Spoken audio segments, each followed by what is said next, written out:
एक गोदाम में कुछ लोग घुस आते हैं रात को। वहां पे जो चौकीदार था उसके ऊपर तेजधार हथियारों से हमला करते हैं और गाड़ी लेकर ही फरार हो जाते हैं। सत्य कहेंगे, सत्य लिखेंगे, सत्य चलेंगे।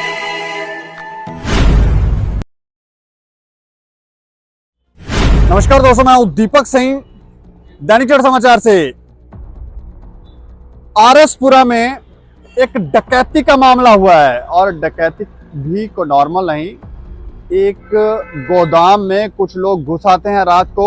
वहां पे जो चौकीदार था उसके ऊपर तेजधार हथियारों से हमला करते हैं और गाड़ी लेकर ही फरार हो जाते हैं। स्कॉर्पियो वहां पे लगी हुई थी, वही लेकर फरार हो। पता नहीं अब वहां पे वो गाड़ी लेने ही आए थे, लेकिन पिछले कुछ समय से अगर हम देखें तो लगातार इस तरह के मामले आ रहे हैं। चोरी करने वाले जो लोग हैं, डकैतियां करने वाले लोग हैं, वो काफ़ी एक्टिव हैं और घटनाओं को अंजाम देते जा रहे हैं। कई जगहों पर ये देखने को मिलता है, लेकिन ये पकड़े नहीं जा रहे।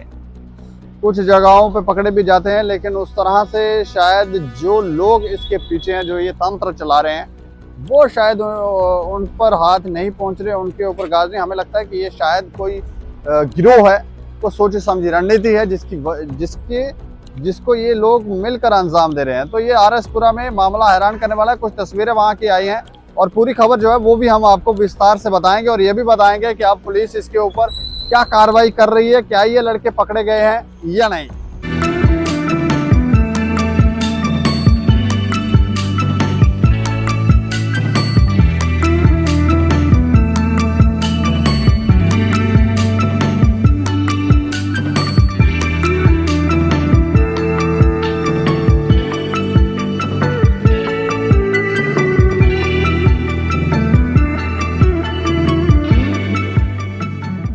पुलिस स्टेशन आरएसपुरा के अधीन आते एक गांव में कुछ अज्ञात युवाओं ने गोदाम में चौकीदारी कर रहे चौकीदार पर तेजधार हथियार से हमला कर घायल कर गोदाम में पार्क स्कॉर्पियो गाड़ी लेकर फरार हो गए।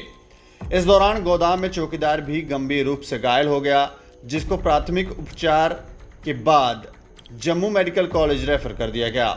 ये घटना कस्बे लगते गांव द्राप्ते की बुधवार देर रात की है। बताया जा रहा है कि चोहाला सलैड मुख्य मार्ग पर गांव द्राप्ते के पास स्थित दुर्गा एंटरप्राइजेज में कुछ अज्ञात युवाओं ने गोदाम की दीवार फांद पहले अंदर घुसे और उसके बाद अंदर सो रहे चौकीदार को गोदाम में पार्क स्कॉर्पियो गाड़ी की चाबी देने के लिए कहा।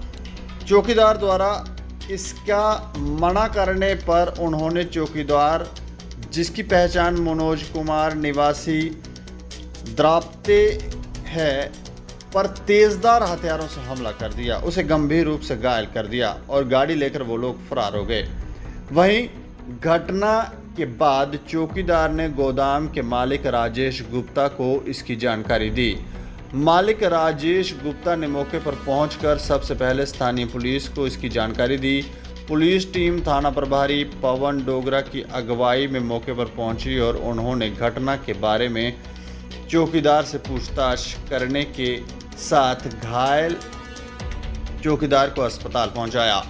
घायल चौकीदार मनोज कुमार ने बताया कि मंगलवार देर रात करीब 12 बजे 2 से 3 युवक, जिन्होंने अपना मुंह बांधा हुआ था, वो गोदाम की दीवार फांदकर अंदर घुसे और उसके बाद उसके कमरे में पहुंचकर उन्होंने उसकी गाड़ी की चाबी मांगी और मुख्य गेट खोलने की मांग की। इस पर उसने मना किया तो उनके पास मौजूद तेजधार हथियारों से उन्होंने उस पर हमला कर दिया, जिसके बाद उसने उनको चाबी दे दी और वो गाड़ी लेकर फरार हो गए। वहीं वीरवार सुबह घटना के साथ ही लगते एक अन्य दुकानदार ने बताया कि किसी ने उसकी दुकान का भी ताला तोड़ा है और अंदर रखी गेहूं की 3 बैग को दुकान के साथ लगते खेत में फेंक गया है। पुलिस इस घटना के बाद से ही अपनी कार्रवाई में जुटी हुई है। थाना प्रभारी पवन डोगरा का कहना है कि पुलिस अपनी कार्रवाई में जुटी हुई है। उम्मीद है कि जल्द ही पुलिस आरोपियों को पकड़ लेगी। ਕੀ ਹੋਇਆ ਕੱਲ ਰਾਤੀ ਮਨੋਜ ਜੀ? ਕੱਲ ਮੈਂ ਉੱਥੇ ਆਪਣੇ ਕਮਰੇ ਸੁੱਤੇ ਰਿਹਾ ਤੇ 2-3 ਮੁੰਡੇ ਆਏ ਨੇ ਜੀ। ਤੇ ਉਹ ਗੱਡੀ ਦੀ ਚਾਬੀ ਮੰਗੀ ਹੈ ਤੇ ਮੈਂ ਮਨਾ ਕੀਤਾ ਉਹਨਾਂ ਨੂੰ, ਬਸ ਫੱਟ ਮਾਰਨਾ ਸ਼ੁਰੂ ਕਰਤਾ ਜੀ ਉਹਦੇ ਬਾਅਦ 'ਚ ਮੈਨੂੰ ਮਾਰ ਕੇ ਉਹ ਤੇ ਗੱਡੀ ਚਾਬੀ ਲਾ ਕੇ ਚੱਲ ਗਏ। ਕਿੰਨੇ ਲੋਕ ਸੀ ਉਹ?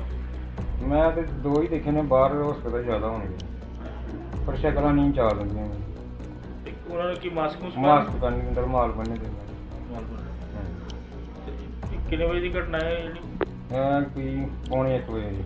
ਨਹੀਂ ਕੋਈ नहीं। तो तस्वीरें देखकर और खबर सुनकर आप भी हैरान हो गए होंगे कि किस तरह से आजकल डकैतियां हो रही हैं, चोरियां हो रही हैं। गाड़ी जो है वो वही लेकर फरार हो गए और जो वहां पे गार्ड था उसको भी, चौकीदार था उसको भी मार पड़ी। इस पर ज्यादा जानकारी के लिए हमारे साथ फोन लाइन पर नरेश कुमार हैं RS पुरा से। नरेश जी सर नमस्कार। हाँ, मैं जानना चाह रहा हूँ कि इस मामले में अब तक क्या कार्रवाई हुई है? पुलिस ने चोरों को पकड़ा है या नहीं? वो चोर ही थे कि कोई और मामला है? सर ये चोरी है। पुलिस ने पंजाब से स्कॉर्पियो गाड़ी भी बरामद करने टीम गई हुई थी। अच्छा, मतलब स्कॉर्पियो गाड़ी मिल गई है, पंजाब से मिली है? जी हाँ सर, पंजाब से आगे मतलब पंजाब क्षेत्र से ही कहीं से इन्होंने बरामद कर लिया। अभी इसमें जानकारी नहीं दी गई और इसमें लोकल एक दो लड़का भी पूरा पुलिस ने कल से उठाया हुआ है इस मामले को लेकर। मतलब लोकल लोगों ने ही वार किया था चौकीदार पर? हाँ जी जी। नहीं तो ये पहले भी इस तरह की घटना हुई है कि अभी हो रही है? नहीं सर ये अभी हुई है, मतलब RS-पुरा में तो ऐसा नहीं था, हो रही है क्योंकि आजकल ये नशा जैसे बढ़ रहा है, नशे के लिए युवकों को पैसे नहीं मिल रहे, उसी वजह से चोरियां डकैतियां ये काम करने लग पड़े हैं युवक। जैसे चिट्टा बढ़ रहा है सर। तो चिट्टे की वजह से हो रहा है? बिल्कुल जी। तो इस मामले में थोड़ी सी हमें जानकारी दे सकते हैं कि चौकीदार, ये कितने बजे की घटना है? चौकीदार क्या कर रहा था उस समय? सर ये बुधवार रात को कोई 12, साढ़े 12, 1 बजे के बीच की बात है। चौकीदार मनोज, ये जहाँ इनका रूम है वहाँ अंदर लेटा हुआ था। तो ये उसने अकेला ही था चौकीदार वहाँ पे? हाँ जी अकेला ही था सर, चौकीदार अकेला ही था। उसने जैसे हमने उनसे बाइट भी दिया, उसने बताया कि मैं अकेला ही सोया था, दरवाजा अंदर से बंद था। इन्होंने पहले पीछे से ये गोदाम की दीवार फांद के 2 बंदे अंदर आए हैं, एक तो बाहर भी खड़ा होगा, मतलब 2 आए हैं। उनमें से आए हैं, उन्होंने दरवाजा खड़काया, जोर से धक्का मार के खोला। जैसे मैं निकला वो उनको चाबी छीनने की कोशिश की। जब मैंने बीच बचाव किया तो उसमें से एक जो ने टोके के साथ उन पे वार कर दिया, फट मारे। उसके ये दोनों टांगों पे लगी और हाथ पे। अच्छा जी। उसके बाद उसने इसकी सूचना अपने मालिकों को दी। फिर मालिक आए तो लेके उसको जम्मू RS-पुरा लाया, यहाँ से इन्होंने रेफर कर दिया जम्मू मेडिकल कॉलेज। वहाँ पे उसको लगे, उसके यहाँ पे टांके लगे हैं दोनों टांगों पे और हाथ पे। जो लोग हिरासत में लिए हैं उनसे पूछताछ में कोई जानकारी मिली है कौन लड़के थे ये? सर ये तो लोकली RS-पुरा एक दबलैड़ का है, इसमें दबलैड़ का लड़का है, एक उसी गांव का द्रापतिंग का भी बताया जा रहा है कि जिनको हिरासत में लिया है।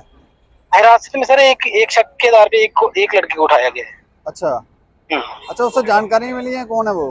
हाँ जी जानकारी मिली है, उसी की बदौलत ये उसने बताया कि ये घूमने के लिए गई हुई है कोटा। फिर उसी पे जब इन्होंने की लोकेशन, उनके मोबाइल नंबर ट्रेस की तो ये और लखनपुर के बाद बंद हुए इनके मोबाइल, उसी वजह से इन्होंने आगे से बाद बंद हो गए। हाँ मतलब वहाँ के लोकल लड़के हैं, करते क्या है? को पहले भी इनकी कोई क्रिमिनल हिस्ट्री है? सर इसमें एक तो नाबालिग बताया जा रहा है, वो नाबालिग है, उसकी पहले भी नाबालिग केस में आया हुआ है वो। उसकी जो हिस्ट्री है वो पहले भी 1-2 केस में आया। उसका वो फट वही चलाता है ज्यादा, दबलैड़ का है लड़का। वो पुरानी हिस्ट्री है? हाँ जी सर, पुरानी फट मारने, मतलब तेजधार हथियार से वार करने वाला वही है? हाँ ऑलरेडी उसके 2-3 मामले पहले भी पुलिस लड़का है दबलैड़ का, उसके खिलाफ मामले दर्ज है RS-पुरा थाने में। चलिए, शुक्रिया हमें जानकारी देने के लिए। जी सर।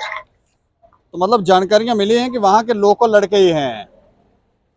और देखें आप किस तरह से अंजाम दे रहे हैं। जैसे बीच में चिट्टे की बात आ रही है, नशे की बात आ रही है, तो नशे ने कितना ज़्यादा समाज को नुकसान पहुंचाया इसकी आप कल्पना कर सकते हैं। कितना ज़्यादा युवा पीढ़ी जो है वो तो ऐसा लगता है कि आधे से ज़्यादा बर्बादी हो गई है।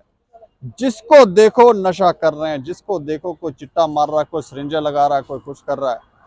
और अब मामला यहाँ तक पहुँच गया है कि ये लोग तेज़धार हथियारों से भी वार करने शुरू हो गए हैं, गाड़ियाँ चोरी कर रहे हैं, कभी कहीं डकैती करते हैं, कभी कहीं डकैती करते हैं। और जो चौकीदारी करने के लिए जो गार्ड लगाए हुए हैं उनके ऊपर भी हमले किए जा रहे हैं। तो सुरक्षित कौन है, यहाँ क्या है, इस खबर के ऊपर आप प्रतिक्रिया भी रखें और देखते रहें दैनिक सवेरा समाचार। मुझे और मेरे सहयोगी राजीव गुप्ता को दें इजाज़त। नमस्कार।